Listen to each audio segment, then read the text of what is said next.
Today, the CDC and FDA announced that they are calling a pause on the administration of the J&J vaccine for COVID-19 due to a small number of adverse events. It was seen in 6 out of the 6.85 million people who've been vaccinated, and out of an abundance of caution, they've called a pause on the administration.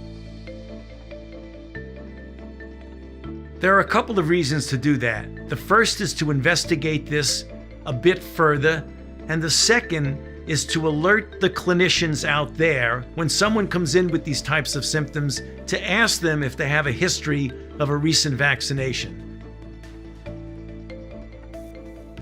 The people who've already gotten the vaccine should not be worried because, as I mentioned, this is a very rare event, 1 in more than 1 million individuals. The J&J vaccine has been shown in clinical trials to be highly efficacious.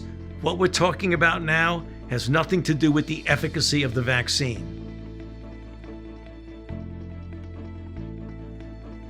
The federal government is working with the distributors of this vaccine to see if we can expedite getting appointments to get an alternative vaccine, namely either the Pfizer or the Moderna vaccine.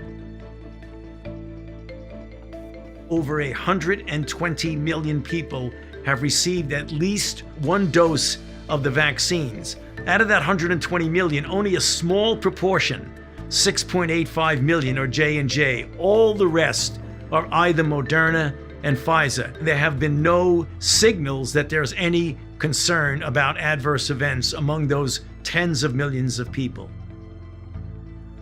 Absolutely, you should get vaccinated. The danger of COVID-19 as a disease clearly, overwhelmingly outstrips any risk of an adverse event from a vaccine.